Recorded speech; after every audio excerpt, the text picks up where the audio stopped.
పెద్దవాళ్ళు ఉన్నారు. మనకి లక్ష్మ గారు చాలాసేపు అయింది కాబట్టి దాదాపుగా అందరి అభిప్రాయాలు దాదాపు చెప్పారు కాబట్టి ఆయన అబ్జర్వేషన్ ఏంటో ఒకసారి విందాం. లక్ష్మ గారు, ఈ అమరావతి మీద డిబేట్ చేయడం మనకు కొత్త ఏం కాదు. అక్కడి రైతుల యొక్క కన్సర్న్స్ని మనం పాయింట్ చేశాము. అలాగే కొంతమంది రైతులకి ఇబ్బందులు పడుతున్న వ్యవహారాన్ని కూడా మనం డిస్కషన్లో పెట్టిన సందర్భాలు ఉన్నాయి. తర్వాత గత 6 నెలలుగా కొంతమంది రైతులు ఎవరైతే ఇబ్బందులు ఫేస్ చేస్తున్నారో ఈ ల్యాండ్ పూలింగ్లో వచ్చిన ప్లాట్స్, వాళ్ళకు ఉన్నటువంటి కన్సర్న్స్ని గవర్నమెంటే కమిటీ వేసి, ఒక 3 కమిటీ వేసి దాన్ని సాల్వ్ చేసుకుంటూ వస్తుంది. ఒక కొలిక్కి వచ్చినట్టుంది. ఇప్పుడు అటువంటి ఎక్కడ అభ్యంతరాలు ఏం వ్యక్తం కావడం లేదు. అట్ ది సేమ్ టైం 12 ఇయర్స్గా పెండింగ్లో ఉన్నటువంటి సీడ్ యాక్సెస్ రోడ్డుకి అడ్డంగా ఉన్నటువంటి ల్యాండ్ పార్సిల్స్ యొక్క ఎక్విజిషన్ కూడా జరిపింది. వాటన్నిటి మీద కూడా మనం మాట్లాడుకున్నాం. Now the subject is a completely brand new second phase of pooling. ఇది లాస్ట్ ఇయర్ ప్రపోజల్లో ఉన్నది, ఇప్పుడు ఇంప్లిమెంటేషన్ స్టేజ్లోకి వచ్చింది. అక్కడ రైతులు పెద్దగా అభ్యంతరాలు వ్యక్తం చేయట్లేదు అంటున్నారు. ఒకవేళ అభ్యంతరాలు ప్రతి చోట ఉంటాయి కాబట్టి 1 or 2 వాయిసెస్ ఉంటే ఉండుండొచ్చు గాక. కానీ మోస్ట్లీ ఈ పర్టికులర్ ఈరోజు పార్సిల్ వచ్చేసి 2340 ఎకరాల పార్సిల్. అది ఆ గ్రామానికి సంబంధించిన వాళ్ళందరూ కూడా దాదాపుగా ఇవ్వడానికి సిద్ధపడుతున్నారన్న సందర్భంలో ఇది రాజధాని మాస్టర్ ప్లాన్కి అనుసంధానంగానే కంటిన్యూటీగా అంటున్నారు. సార్, మీ అబ్జర్వేషన్ ఏంటి? ఇది ప్రభుత్వం ఒకటి చెప్పి ఒకటి ఏమైనా చేస్తుంది? ఎందుకంటే ఒక వాదన ఏముంటుందంటే, ఫస్ట్ ఏమో సెకండ్ ఫేజ్, థర్డ్ ఫేజ్ ఉంటుందని వేగ్గా చెప్పారు. ఇప్పుడేమో అనుమానాలు రాకుండా ఉండటం కోసం దీనికి రైల్వే ప్రాజెక్ట్ అని, లేదంటే కనుక ఎయిర్పోర్ట్ అని చెప్పేసి దాన్ని ముందు పెట్టి ఈ రకంగా వెళుతున్నారు అనేది ఒక వాదన వినపడుతుంది. ఇప్పుడు రైల్వే కానీ ఎయిర్పోర్ట్ కానీ ఇది అంతా సెంట్రల్ గవర్నమెంట్తో కలిసి చేసేటటువంటి వ్యవహారం. అప్రూవల్స్ అవన్నీ కూడా మరి ప్రభుత్వం మారినా కూడా ఈ రైతులు ఎవరైతే ఇస్తామని ముందుకు వస్తున్నారో, తీసుకుంటుందో గవర్నమెంటు, వాటికి ఏమైనా ఇబ్బంది ఉండే అవకాశం ఉందా ఒకవేళ ప్రభుత్వంగా మారితే ఈ రాష్ట్రంలో? Though they are railway and airports which are connected with the central government. Sir,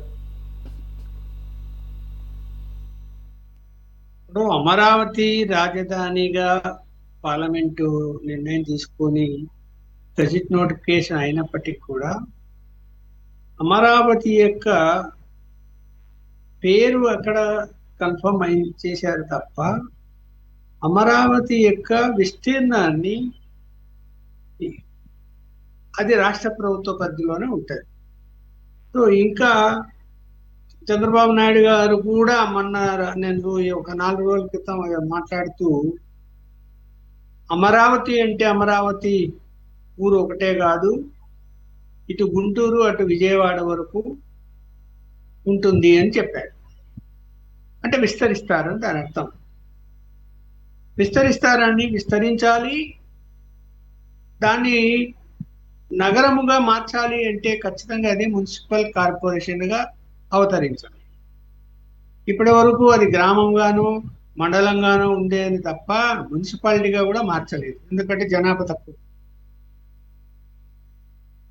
జనాభాను సేకరించాలంటే చుట్టూ ఉన్న పల్లెలు, ఇటు గుంటూరు అటు విజయవాడలో ఉన్నటువంటి గ్రామాలను కూడా ప్రస్తుతము ఆ జిల్లాల్లో పరిధిలో, ఆ మున్సిపాలిటీ పరిధిలో ఉంటే వాటి నోటిఫికేషన్ ఇచ్చి తీసుకురావాల్సిన అవసరం. ఇప్పుడు మీరు అన్నట్టు రైతులు ముందు ఇవ్వడానికి ఇష్టపడినటువంటి వాళ్ళు ఇప్పుడు కొంతమంది ఇష్టపడడం లేదు. కారణాలు ఉండొచ్చు.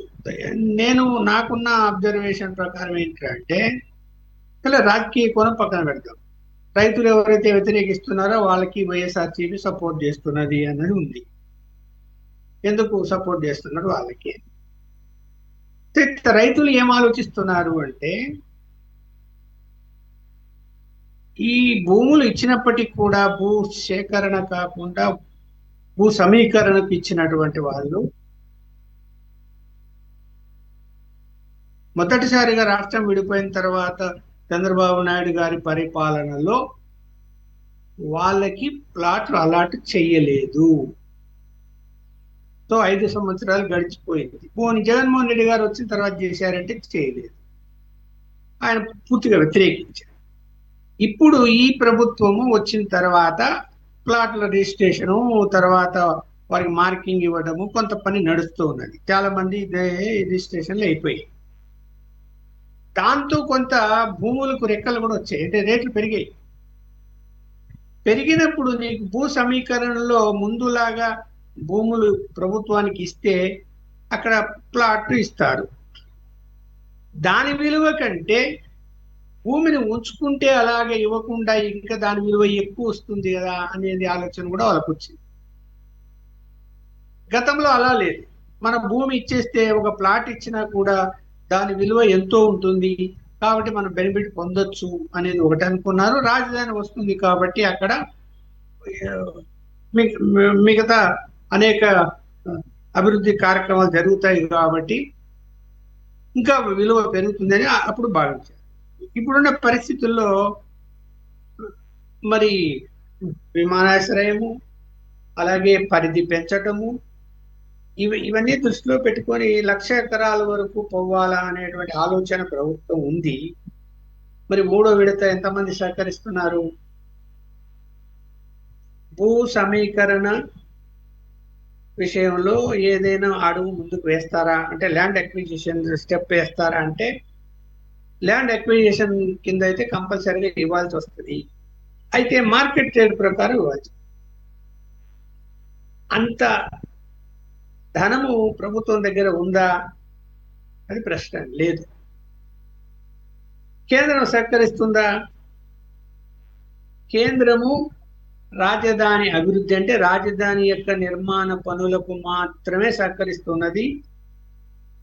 ల్యాండ్ అక్విజిషన్ కోసం భూములు తీసుకోవాలి అంటే కోట్ల రూపాయలు ఇచ్చే పరిస్థితి లేదు, మళ్ళీ అప్పు చేయాల్సి వస్తుంది. అందుకని మళ్ళీ ఏంటి, భూ సమీకరణ మొదలు పెట్టారు. ఇవ్వండి ఇవ్వండి అని రకరకాల ఆలోచన, మంత్రి పిలవడము, రైతులతో మాట్లాడడము, ఇవన్నీ కూడా జరుగుతుంది.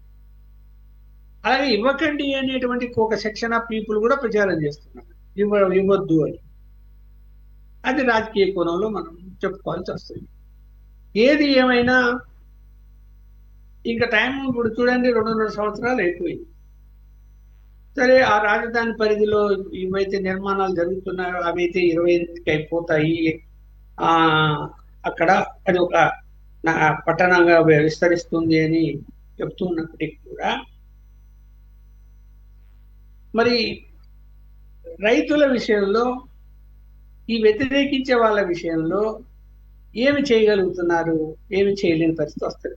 అవసరంతో కోర్టుకు వెళ్తారు. మరి అనుకున్నటువంటి లక్ష్యం నెరవేరుతుందా? ఎయిర్పోర్టుకు భూమి వస్తుందా?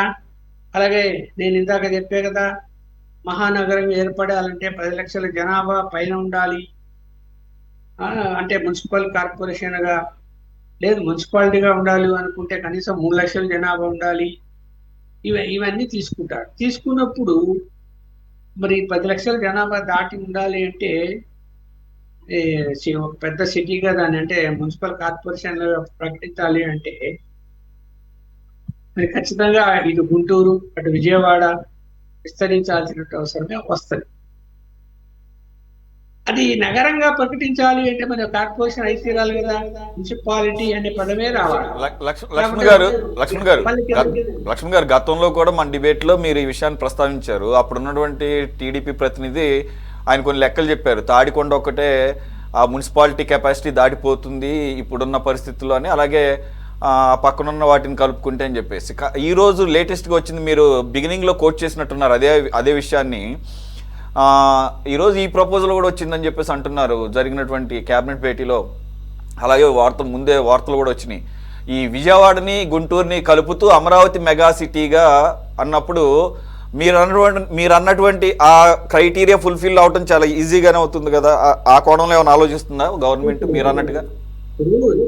ఎస్, ఇప్పుడేమో అమరావతి తీసుకుంటే అక్కడ ఆ పరిధిని తీసుకుంటే 33 ఎకరాలు 29 వేల మంది రైతులు నివాసాలు తీసుకుంటే 60,000 మించి జనాభా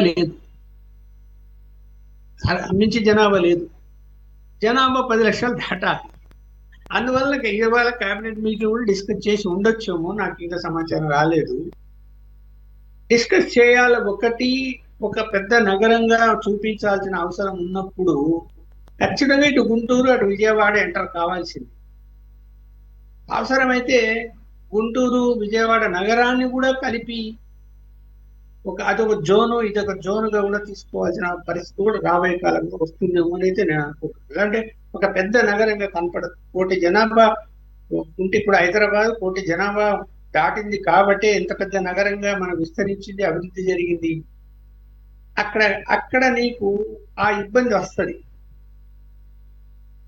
దానివల్ల దాన్ని దృష్టిలో పెట్టుకొని 1,00,000 ఎకరాల టార్గెట్లోకి వెళ్ళాలి అని అనుకుంటున్నాం.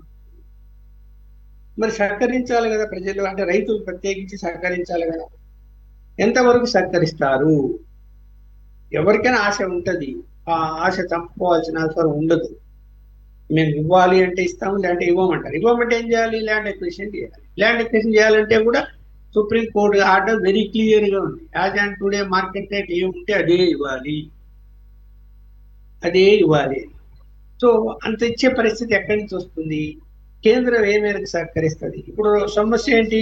రైల్వే స్టేషన్ కావాలి, ఎయిర్పోర్ట్ కావాలి, లేకపోతే ఇంకా ఇంటర్నల్ రోడ్లకు కావాలి, బైపాస్ రోడ్లకు కావాలి, కొన్ని కేంద్రము నేషనల్ హైవేస్ వస్తాయి, దాంట్లో రోడ్లు వస్తాయి, ఏది రింగ్ రోడ్లు. కేంద్రం ప్రాజెక్టులు అయినప్పటికీ కూడా భూసేకరణ వచ్చేసరికి మళ్ళీ రాష్ట్రం చేసి ఇవ్వాల్సిందే. కేంద్రం చేయదు భూసేకరణ. అసలు భూసేకరణ అనే సార్ ఇప్పుడు దీని వరకు అయితే కనుక ఈ పర్టికులర్ ల్యాండ్ పార్సిల్ వరకు అయితే భూసేకరణ అన్న ప్రశ్నే తలెత్తడం లేదు. ఎందుకంటే దాదాపుగా రైతులందరూ కూడా భూ సమీకరణకే మొగ్గు చూపారనేది. అయితే ఎంతమంది రైతులు అక్కడ వ్యతిరేకంగా ఉన్నారనేది మాత్రం కొద్దిగా తెలియాల్సిన అవసరం ఉంది. If there are